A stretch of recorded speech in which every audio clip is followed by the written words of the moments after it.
Good morning class.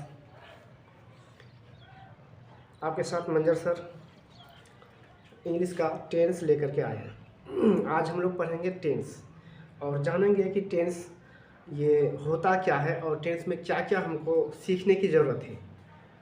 तो वो tense के बारे में हम लोग आज चर्चा करेंगे।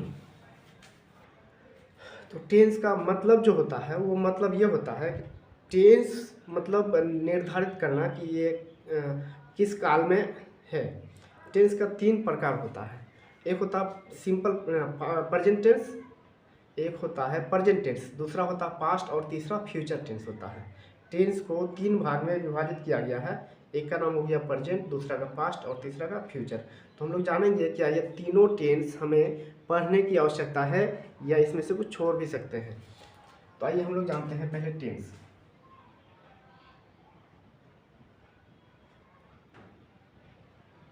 जिसका मतलब होता है काल। टेंस का मतलब क्या होता है? काल।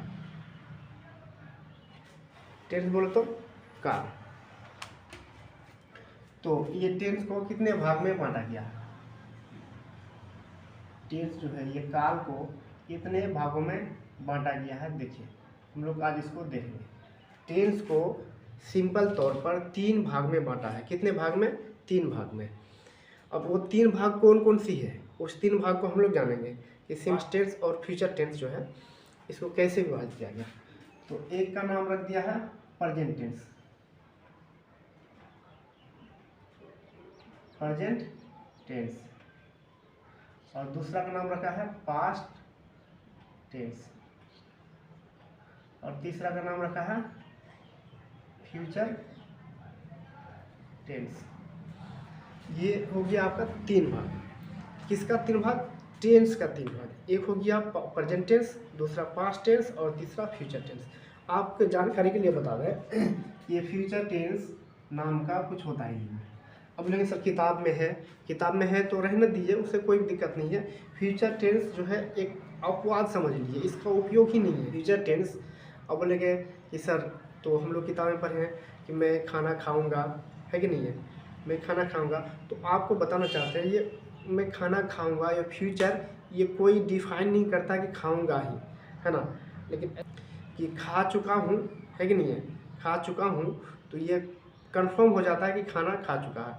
या फिर इसमें ऐसा होता है कि मैं वहाँ कल मैं पटना कल जा चुका हूँगा या मैं पटना कल जाऊँगा। अब गारंटी नहीं कि जाऊँगा या नहीं भी जा सकता हूँ। मतलब ऐसा चीज़ जिसका भविष्यवाणी करें हम लोग, वो मतलब ये क्या करता है? भविष्यवाणी करता है कि ये काम कल करूँगा, ये काम मेरा होगा। जो भविष्य का जो काम होता है वो कंफर्म नहीं होता और वो परफेक्ट नहीं होता है। इस वजह से इसको जो है मान्यता नहीं है। फ्यूचर टेंस पढ़ने की आवश्यकता भी नहीं है, लेकिन जानकारी के लिए पढ़ा देंगे कि ये होता क्या है।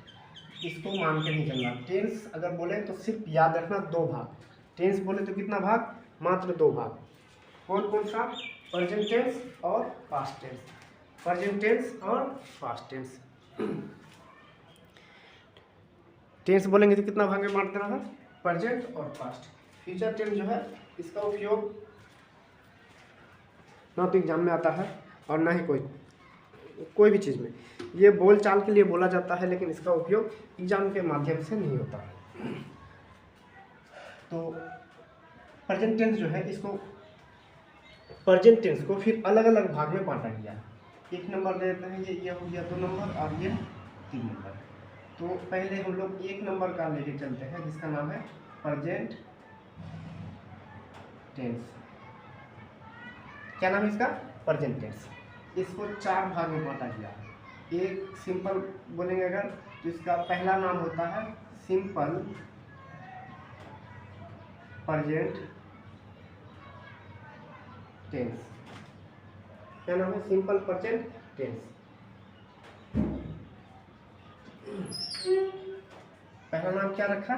Simple present tense. टेंस को लिखने की आवश्यकता नहीं है, सिंपल प्रेजेंट टेंस।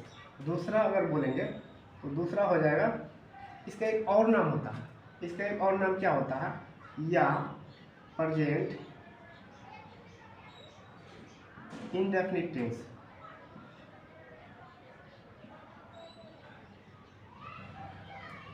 इसी का दूसरा नाम है प्रेजेंट इंडेफिनिट टेंस या सिंपल प्रेजेंट टेंस। और दूसरा भाग होता है इसका present continuous tense, continuous tense. तीसरा भाग होता है present perfect tense, perfect tense. और चौथा भाग हो जाएगा इसका क्या, प्रेजेंट परफेक्ट कॉन्टिन्यूअस टेंस।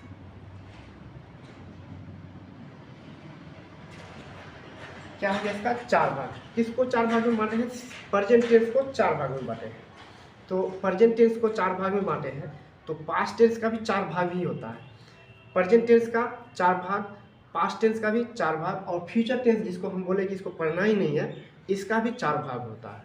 ये हम मतलब बता देंगे कि इसका भाग क्या होता है, इसका उपयोग भी बताएंगे, लेकिन याद रखना कि एग्जाम के लिए यह कुछ महत्वपूर्ण नहीं है। तो अब इसको याद कैसे किया जाए सर, बात ये भी है।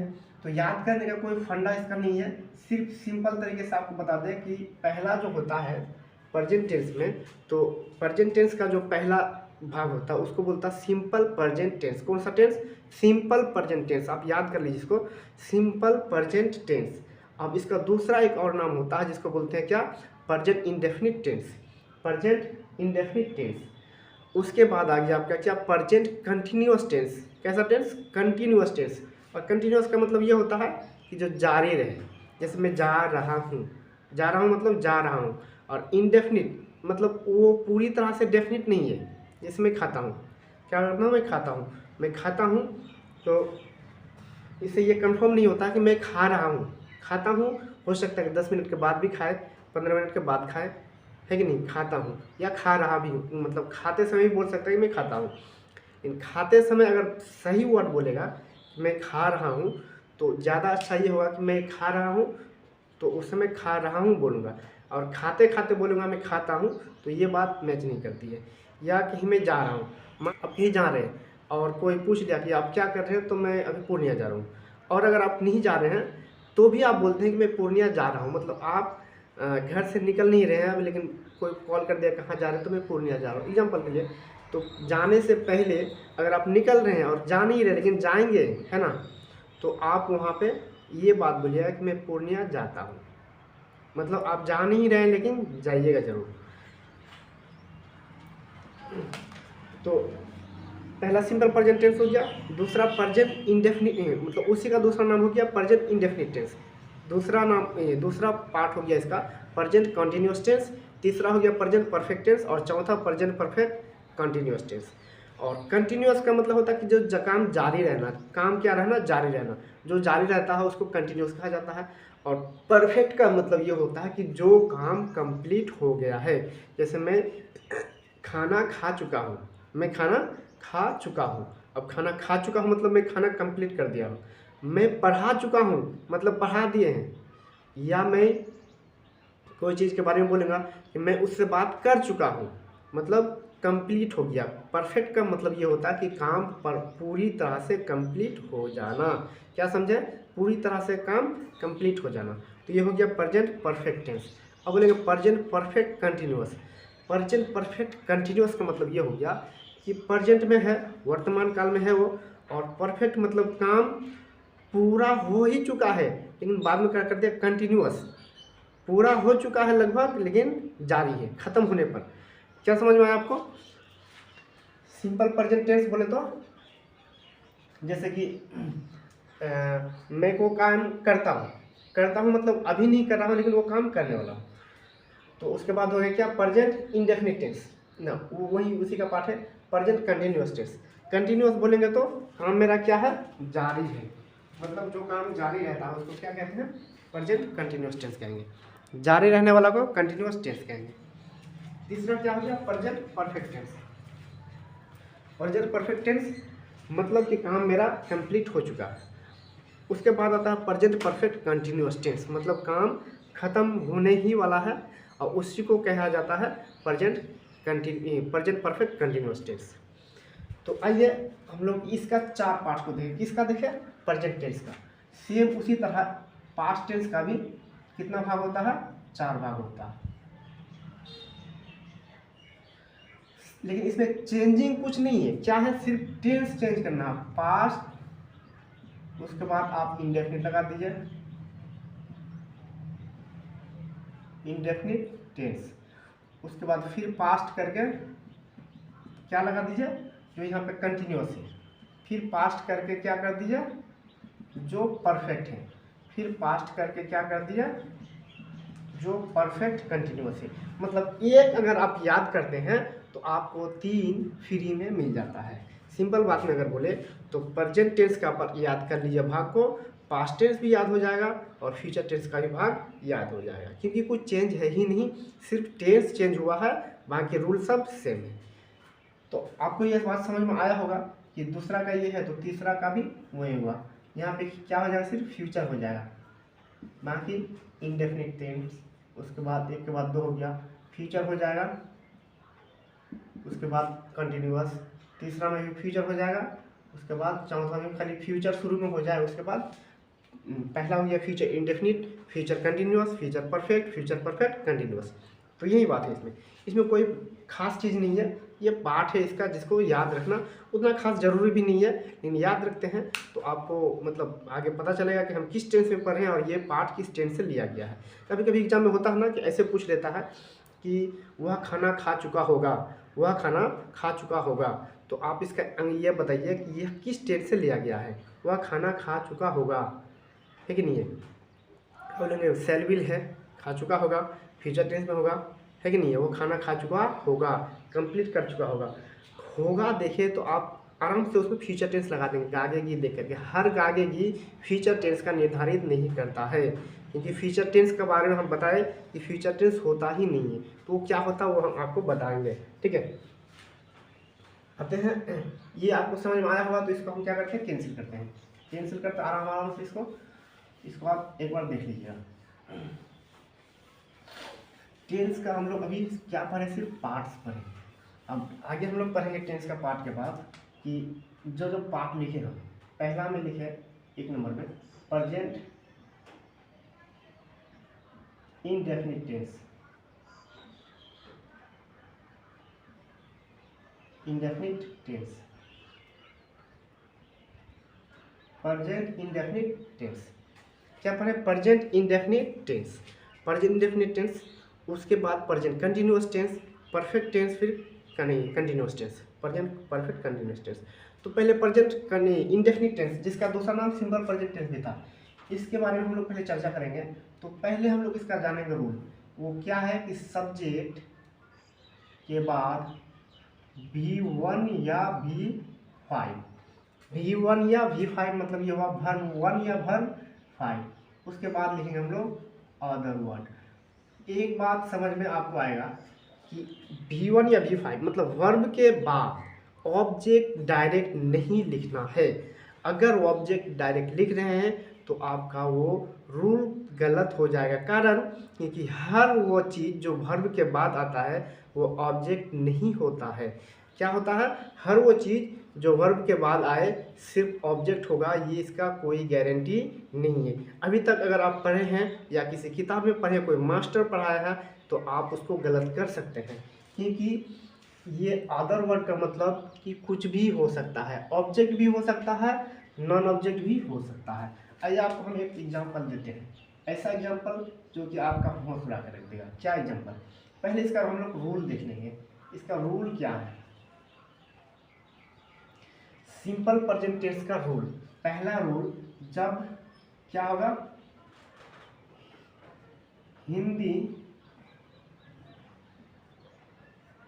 Hindi words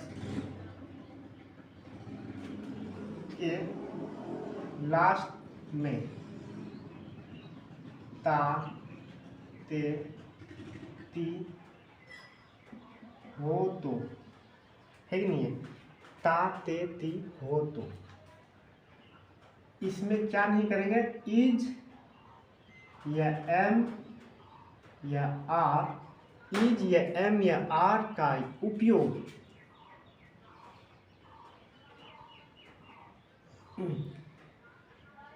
is am are not used 90%। समझ में आया बात? Is am are not allowed और यूज्ड 90%, मतलब 90% जो है इज एम आर का प्रयोग नहीं होगा। लेकिन किताब में आपको मिलेगा कि 100% यूज होता ही नहीं है। किताब में इस तरह से भी लिखा हुआ है कि जब किसी हिंदी वाक्य के अंत में ता है, ते है, ती है, अगर इस तरह का वर्ड है तो उसमें इज एम आर का प्रयोग नहीं होता है। 100% ये वर्ड, ये जो डिफिनेशन है ये गलत होगा। कारण हम आपको अच्छे से बताते हैं कि कारण क्या है कि इज एम आर का प्रयोग नहीं होगा। साफ अगर आप बोलेंगे नहीं होगा तो गलत हो जाएगा। इस वजह से क्योंकि चीनी मीठा मीठा होता है। शुगर इज स्वीट, क्या होता है इसका इंग्लिश? Sugar is sweet. तो शुगर इज स्वीट, इज आ गया तो चीनी मीठा है का मतलब ये हुआ कि चीनी मीठा है, तो शुगर इज स्वीट। और लास्ट में क्या आया? मीठा होता है, ता आया, लेकिन क्या होगा वहाँ पे? हो जाएगा शुगर इज स्वीट। जैसे शुगर इज स्वीट है कि नहीं है? तो शुगर इज स्वीट आ गया जब, तो क्या ये रूल का पालन हुआ? नहीं हुआ। लेकिन यहाँ पे आगे क्या है? 10% जो है यूज होगा। 10% क्या होगा? यूज होगा। किसमें होगा? इस टेंस में भी 10% जो है इज एम आर का प्रयोग होगा। वो 10% हम लोग जानेंगे, ठीक। दूसरा रूल क्या है इसका कि थर्ड पर्सन हम लोग उतना लिख नहीं करेंगे, या लिख भी सकते थर्ड पर्सन। जैसे एग्जाम्पल के लिए ही, सी, इट, या ऐसे लगा दिए my brother, dot dot dot, my brother, my father, my sister, my uncle, जो भी है उसके बाद या कुछ भी दुनिया का कोई भी नाम। याद रखिए हर नाम दुनिया का एक नाम कोई भी क्या होता है? थर्ड पर्सन होता है और सिंगुलर नंबर होता है। कोई एक नाम third person. He, she, is सब के साथ क्या होगा? प्लस में वर्ब 5 का इस्तेमाल होगा, V5 का इस्तेमाल होगा। इज यूज्ड, पहला रूल क्या हो गया? दूसरा रूल हो गया। ये सारे सबके साथ क्या होगा? V5 का इस्तेमाल होगा। तीसरा पॉइंट जो है, तीसरा पॉइंट क्या है इसका? तीसरा पॉइंट ये है कि अगर इस तरह का इसमें रूल में है कि मतलब दूसरा पॉइंट क्या हो गया इसमें? V1 या पहला क्या बताया कि इज एम आर का प्रयोग नहीं होगा, कितना परसेंट? 90%। दूसरा third person he, she, that जो भी रहेगा इसमें एस या ई एस यानी V5 लेगा। तीसरा पॉइंट इसका जो है वो बहुत ही महत्वपूर्ण है। वो क्या है कि हम लोग ऑब्जेक्ट कैसे पहचानें।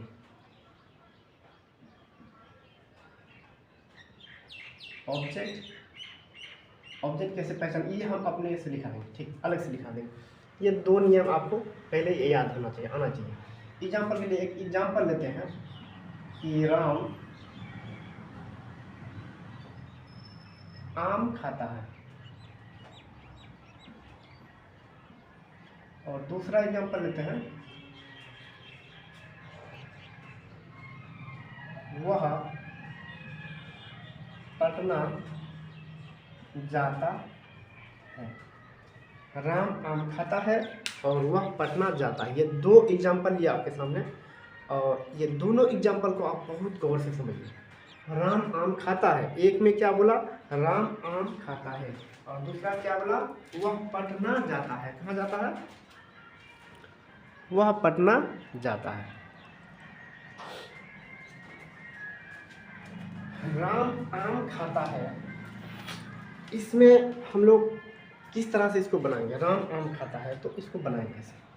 पहला रूल याद रखिए, सब्जेक्ट मेरा राम है, तो राम, आम क्या है? मेरा ऑब्जेक्ट है, खाना ये क्या है? वर्ब है। तो क्या बताए थे कि थर्ड पर्सन में या माय ब्रदर में या नाम आ जाएगा तो V5 इस्तेमाल करेंगे। तो राम V5, खाना का इट होता है और V5 का क्या होता है? इट्स होता है। राम इट्स हो गया, क्या खाता है? मैंगो। ये हो गया मैंगो, राम इट्स मैंगो। अब बोलेंगे कि क्या यह सेंटेंस सही हुआ? पूरी तरह से 100% सही नहीं हुआ, कारण यहाँ पे आ लगाना पड़ेगा। सवाल ये उठता है कि यहाँ पे आ क्यों लगाएंगे? कारण what is the reason for this tacking the आ? I can't understand why the are or why are is putting the beside of the noun। कारण क्या है? नाउन के बगल में क्यों दिखाया था? तो आपको इसका जवाब ये देना होगा कि रूल यह कहता है, और आर्टिकल जो होता है, आर्टिकल जो है हमारा वो क्या है? तीन तरह का है। एक हो गया द, दूसरा हो गया आ, तीसरा हो गया अन। The, uh, N. तो ये होता है डेफिनिट आर्टिकल और इनडेफिनिट आर्टिकल। ये भी आपको बताएंगे डेफिनिट इनडेफिनिट क्या होता है। इसका इस्तेमाल बोला है हमेशा, always used after the noun. मतलब इसका इस्तेमाल नाउन से पहले होगा ही होगा, या तो आ या एन या द। मतलब जहाँ पे भी आप नाउन देखें उससे पहले इसको लगा दीजिए। अगर आप ये नहीं लगाते हैं तो आपका सेंटेंस ही गलत हो जाएगा। समझ में आया? तो ये क्या है? मेरा नाउन है, सब्जेक्ट वर्ब, ये हो गया नाउन, और इसका दूसरा नाम ऑब्जेक्ट भी होता है, यानी अदर वर्ड। तो नाउन की वजह से आ आया है, इस वजह से नहीं कि मैं आम खाता हूँ तो एक आम एक साथ खाऊंगा, दो आम नहीं खा सकता, इसलिए हम आ लगाए हैं। राम आम खाता है तो एक आम खाता है, ऐसा कोई बात नहीं है। क्या होगा? वहाँ पे क्या लगा देंगे? लगाना है हमको क्या? आ। कारण क्या हुआ लगाने का? कारण यही है कि वहाँ पे बगल में बेसाइड में उसका क्या है? नाउन है। नाउन की वजह से क्या लग गया? आ लग गया। अब देखिए, ये तो आपको पता चला कि नाउन की वजह से लग गया। दूसरा ये है कि वह पटना जाता है, तो ही हम बताए थे कि ही सी कुछ भी रहेगा तो क्या लगेगा इसके साथ? V5 लगेगा। कहाँ जाता है? पटना। तो गो का क्या हो जाएगा? गोज अब to Patna, he goes to Patna. Patna भी तो नाउन है, पटना क्या है? नाउन है। पटना नाउन है। अब ध्यान से अगर मेरी बात याद कीजिएगा तो इससे पहले एक बार बताए थे कि पटना नाउन है, लेकिन कैसा नाउन है? पटना एक ऐसा नाउन है जो कॉमन नहीं है, प्रॉपर नाम बता दिया, प्रॉपर नाउन। तो प्रॉपर नाउन में क्या आर्टिकल लगता है? नहीं लगता। कितना परसेंट? 90%। तो अब एक सवाल और आएगा कि अगर ठीक है वहाँ पे पटना कॉमन नाउन नहीं है, आने लगा, तो टू लगाने की क्या आवश्यकता है? या पटना के जहाँ पे स्कूल कर दिए, स्कूल लगाने की क्या आवश्यकता है? ना, टू लगाने की। या मार्केट कर दिया, क्या कर दिया? मार्केट। तो टू का जरूरत क्यों पड़ा? प्रीपोजिशन जो है ये टू, इसका इस्तेमाल क्यों हो रहा? तो अब बता दें आपको इसका इस्तेमाल होने का क्या कारण है। अगर आप पटना स्कूल या मार्केट, अगर आप पटना जा रहे हैं आप काम से, क्या करने? काम से, या स्कूल जा रहे हैं आप पढ़ने, या मार्केट जा रहे हैं आप सब्जी खरीदने, तो वहाँ पे टू का इस्तेमाल करना ही पड़ेगा। अगर आप काम से नहीं ऐसे घूमने जा रहे हैं, स्कूल आप जा रहे हैं एक गार्जियन के तौर पे बच्चे से मिलने या टीचर से मिलने के लिए, या कहीं बच्चे को पिकअप करने के लिए भी जाते हैं ना, या मार्केट गए मार्केट घूमने के लिए, तो वहाँ पे टू का इस्तेमाल नहीं होगा। समझ में आया बात? टू का इस्तेमाल कहाँ पे? अगर आप स्कूल जा रहे हैं, स्कूल पढ़ने जा रहे हैं, तो आप क्या लगा दीजिएगा? टू लगा दिया। आई गो टू स्कूल। अगर कोई ऐसे लिखे आई गो स्कूल, इस काट देगा अगर 100%, ये गलत होगा। काटेगा नहीं, ये भी क्या अपनी जगह पे सही है, लेकिन ये स्कूल पढ़ने नहीं जा रहा, ये बात। चलिए, इसमें तो ये बात समझ में आया कि टू का प्रयोग कैसे होता है और आ क्यों बैठाया जाता है। अब ये समझेंगे कि एक ऑब्जेक्ट भी होना चाहिए, ऑब्जेक्ट ए भी होना चाहिए। तो इसमें ऑब्जेक्ट किसको कहेंगे यार? अदर वर्ड जो लिखते हैं, इसका मतलब क्या है? अदर वर्ड का मतलब what is the meaning of the other word? I can't understand for this other word, OW। तो हम इसको आपको इसका मतलब समझाने का प्रयास करते हैं। अदर वर्ड का पता करने के लिए सिंपल बात, एक वर्ड है इम्पैक्ट। क्या है? इम्पैक्ट। इसका हिंदी क्या होता है? प्रभाव। इम्पैक्ट का हिंदी क्या होता है? प्रभाव। ये दो तरह का होता है। कितने तरह का होता है? दो तरह का। एक होता है डायरेक्ट, एक होता है इनडायरेक्ट। इम्पैक्ट कितने तरह का? एक होता है डायरेक्ट, एक होता है इनडायरेक्ट। डायरेक्ट यानी प्रभाव, इम्पैक्ट हो गया प्रभाव। प्रभाव एक डायरेक्ट पड़ता है, एक होता है इनडायरेक्ट। अब बोलिए डायरेक्ट प्रभाव कैसे पता करेंगे और इनडायरेक्ट प्रभाव।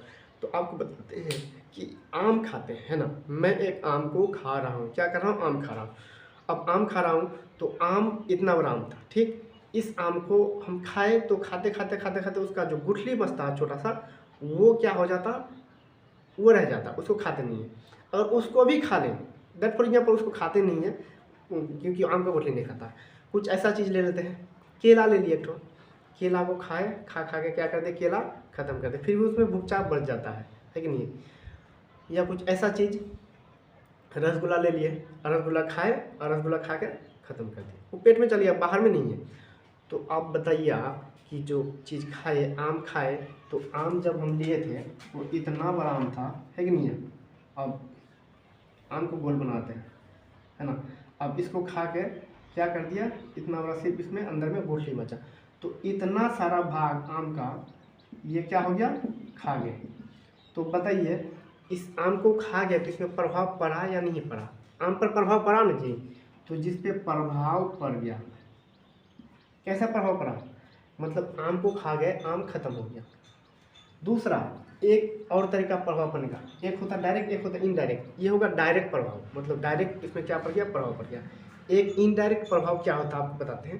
दैट फॉर एग्जांपल कोई इंसान एक रोड के साइड से चल रहा है और बिहाइंड रोड कोई एक लड़की खड़ी है।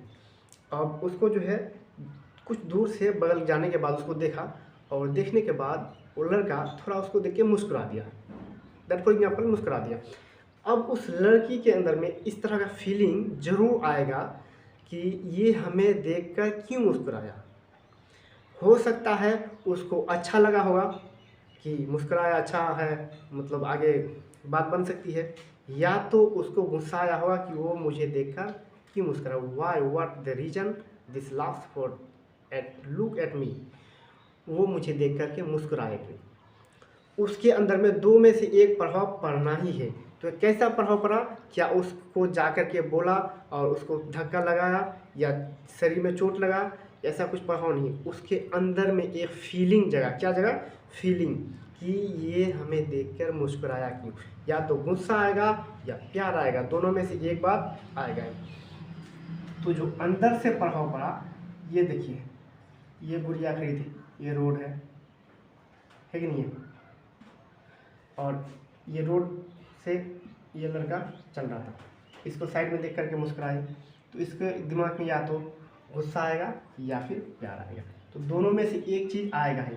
और जो अंदर में दिल होता है, धड़कन यानी हार्ट, इसमें कुछ ना कुछ बात उसका जरूर पहुंचा होगा। तब उसको हम लोग कहते हैं क्या कि ये अंदरूनी प्रभाव पड़ा। कैसा प्रभाव पड़ा? इनडायरेक्ट। इसको कहते हैं इनडायरेक्ट प्रभाव। एक हो गया डायरेक्ट, आम खाया आम खत्म। दूसरा हो गया इनडायरेक्ट, मतलब अंदरूनी प्रभाव पड़ा। तो दोनों तरह का प्रभाव में जो पड़ेगा उसको हम लोग कहेंगे ऑब्जेक्ट। तो हम लोग आम खाए और आम खत्म कर दिया खा के, तो बताइए आम पे प्रभाव पड़ा या नहीं पड़ा? प्रभाव पड़ा, तो क्या हो गया? ऑब्जेक्ट हो गया। अब जो बताए थे आपको हम कि मैं स्कूल जाता हूँ, आई गो टू स्कूल, टू वहाँ पे लगाना है अगर हम पढ़ने जा रहे हैं। तो अगर पढ़ने नहीं जा रहे हैं तो टू का इस्तेमाल नहीं होगा। तो स्कूल जाने से क्या स्कूल में कोई प्रभाव पड़ेगा? या पटना जाने से पटना में भूकंप आ जाएगा ऐसा कुछ? या मार्केट जाने से मार्केट बर्बाद हो जाएगा, तहस नहस हो जाएगा हमारे जाने से? ऐसा कुछ प्रभाव पड़ सकता है? नहीं पड़ेगा, कुछ फर्क ही नहीं पड़ेगा। आप आओ या जाओ, लेकिन मार्केट का कोई प्रभाव नहीं पड़ेगा। मार्केट है, उसमें क्या प्रभाव पड़ेगा? अब जाके हल्ला गुल्ला शोर मचा दो, फिर भी मार्केट मार्केट ही रहेगा, उसमें कोई प्रभाव नहीं पड़ेगा। तो जिस चीज़ पर वस्तु का प्रभाव ना पड़े तो उसको हम लोग कहते हैं क्या? कॉम्प्लीमेंट। क्या कहेंगे? कॉम्प्लीमेंट। और इसको सिंपल में सी से दर्शाया जाता है। किससे दर्शाया जाता है? सी से दर्शाया जाता है। तो आपको दो बात अभी समझ में आया होगा कि ऑब्जेक्ट किसको कहेंगे और कॉम्प्लीमेंट किसको कहेंगे। ऑब्जेक्ट उसको कहेंगे जिसमें वस्तु का प्रभाव पड़े, जिसमें उस पर कोई प्रभाव पड़े, और जिस पर प्रभाव ना पड़े वो ऑब्जेक्ट नहीं होता है, उसको कॉम्प्लीमेंट कहा जाता है। समझ में आई बात? और एक बात बताएं कि इम्पैक्ट जो प्रभाव होता है किस किस तरह का प्रभाव होता है? दो तरह का, एक होता है डायरेक्ट प्रभाव, एक होता है इनडायरेक्ट प्रभाव। ये दोनों बात भी आप याद रखिएगा, बहुत इंपॉर्टेंट है एग्जाम के लिए। आपको ये कोई भी टीचर नहीं बताएगा, इस बात का तो गारंटी है।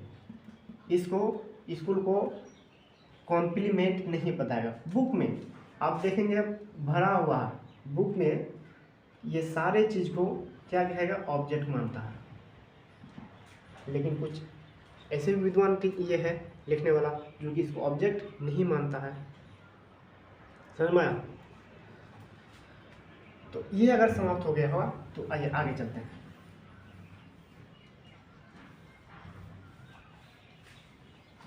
आगे क्या है, कुछ टॉपिक है और जो आपको बताते हैं। ये इसी टेंस में से लिया गया। कौन टेंस में है? इसी टेंस में से।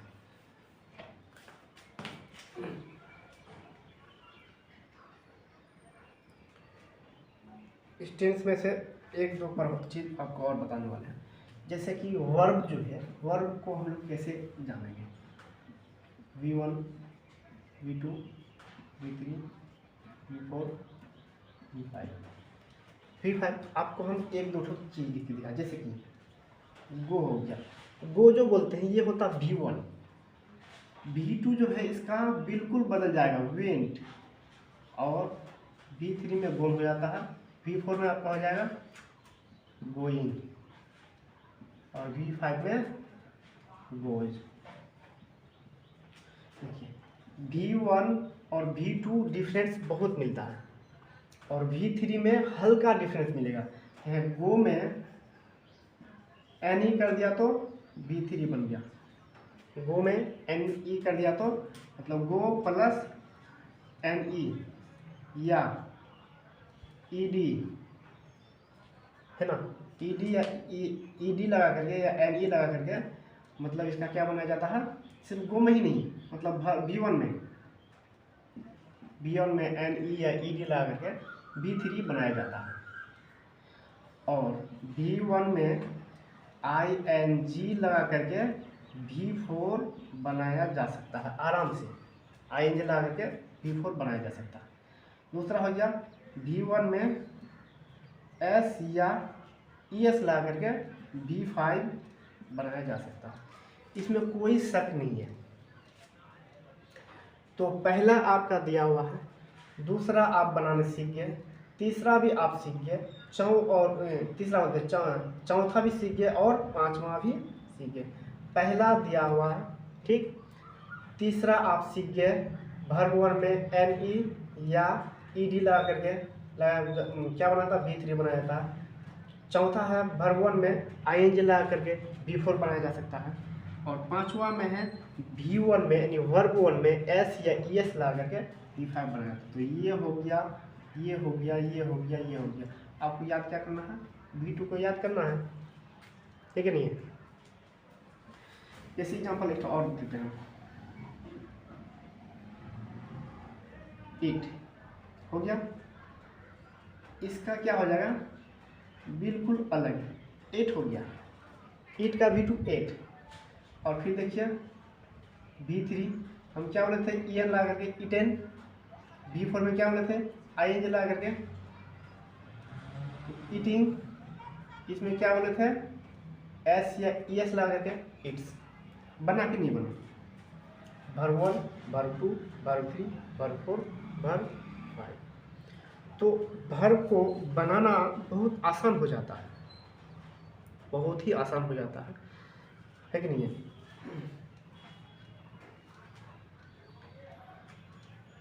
V1, V2, V3, V5 से लेकर आप जो है इस तरह से आप किसी भी वर्ब को बदल सकते हैं। इसके में भी कुछ ये होता है, रेगुलर होता है, इरेगुलर होता है। वो क्या होता है वो आपको बताया जाएगा। तो आइए हम इसके बाद आगे बढ़ते हैं। इसी सेंटेंस में कुछ अलग चीज़ लिखते हैं, एग्जाम्पल देते हैं।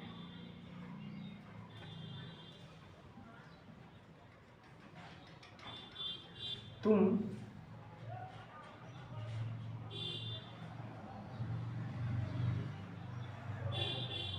केला खाते हो, केला खाती हो। तो तुम के लिए यू।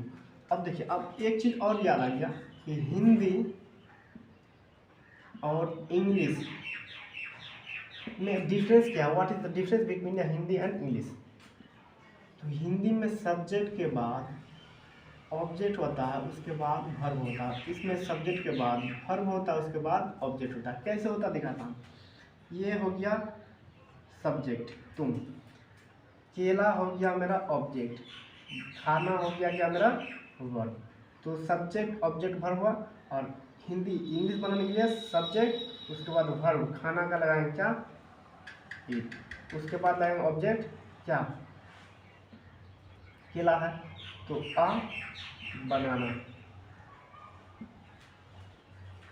अब अगर यहाँ पे तुम के जहाँ पे कर दिया क्या, वह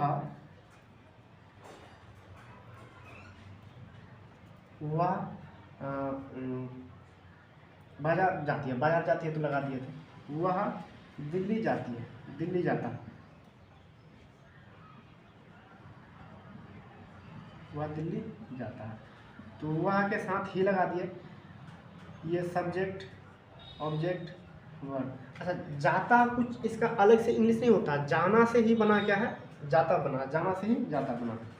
तो ही के साथ क्या रहेगा बोलिए, V1 या V5, V5। तो वर्ब क्या है जाना, V5 क्या होगा जाने का, यहाँ पे हो जाएगा गोज, ही गोज कहाँ पे दिल्ली।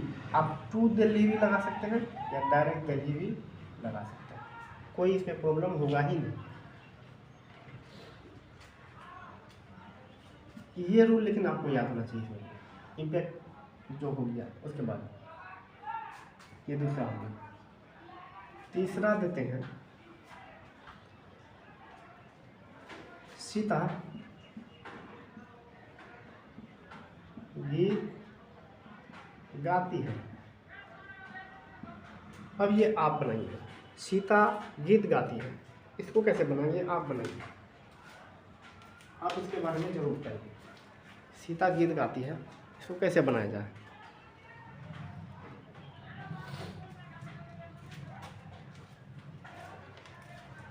सीता गीत गाती है, थोड़ा लंबा लग रहा है कि नहीं है, लेकिन कुछ है नहीं। सीता क्या करती है, गीत गाती है। सीता पहले देखिए, ये थर्ड पर्सन है, आपको पर्सन भी बता ही देंगे कैसा पर्सन है, थर्ड पर्सन। तो सीता सब्जेक्ट, गीत ऑब्जेक्ट, गाना वर्ब। हिंदी में क्या हुआ, subject object verb, subject object verb. अब सब्जेक्ट वर्ब ऑब्जेक्ट करके हमको क्या करना है, बनाना। सीता का क्या होगा, सीता ही होगा। उसके बाद वर्ब का क्या हुआ, क्या करती है, गाती है। तो पर्सन कौन सा है, थर्ड पर्सन है। एस या ई एस जोड़ करके इसको सिंगुलर बनाया जाएगा। जैसे गाने क्या होगा, सिंग, तो लगा देंगे क्या एस, सिंग्स हो गया। Sita sings a song. Sing मतलब गाना, सॉन्ग सिंग मतलब सॉन्ग मतलब गाना, और सिंग मतलब गा रहा है। Sita sings a song. एक और लिखते हैं, मोहन मैदान में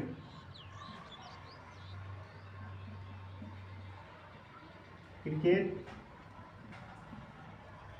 खेलता है। अब मोहन के लिए मोहन ही लिखेंगे, मोहन थर्ड पर्सन है, तो क्या होगा, प्लेज में एस लग गया, plays, Mohan plays cricket. Mohan cricket खेलता है, इसका मतलब हुआ मोहन प्लेज क्रिकेट। कहाँ पे खेलता है, फील्ड में, मैदान में, तो इन द फील्ड। समझ में आया, मोहन क्रिकेट खेलता है कहाँ पर, मैदान में, तो Mohan plays cricket in the field. अब आपको ये बात बताएंगे कि इन कहाँ पे लगेगा, ऑन कहाँ पे लगेगा, टू कहाँ पे लगेगा, ये चीज़ भी आपको बताई जाएगी, लेकिन इस क्लास के बाद, है ना। इस क्लास को आप समझिए अच्छी तरह से। ये simple indefinite simple present tense में से एक छोटा सा टुकड़ा आपको दिखा है। इसके बाद एक बड़ा टुकड़ा लेकर के आएंगे। टुकड़ा बोले तो मतलब इसका दूसरा पार्ट जो इससे थोड़ा सा हाई लेवल में है। ये बेसिक जानकारी है जो आपको जानना बहुत ज़्यादा जरूरी है। नहीं तो 90% क्या करता है, मैं आम को हटा कितना आम लगाएंगे, मैं खाना खाता हूँ।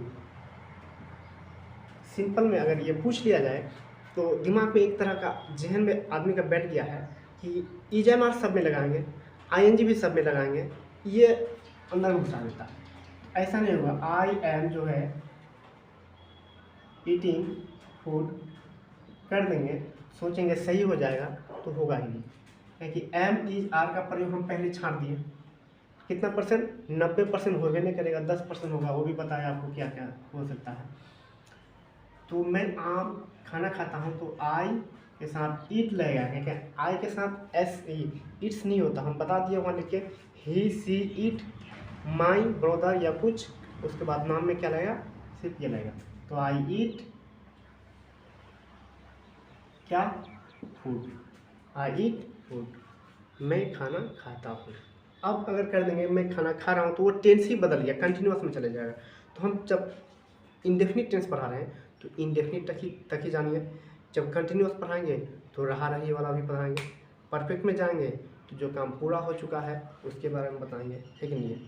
तो आज का क्लास का वीडियो मात्र इतना ही देर तक। अगर क्लास अच्छा लगा हो तो कमेंट में ज़रूर बताइए, आपको और वीडियो डाला जाएगा, आपको और इससे अच्छा से अच्छा वीडियो दिया जाएगा।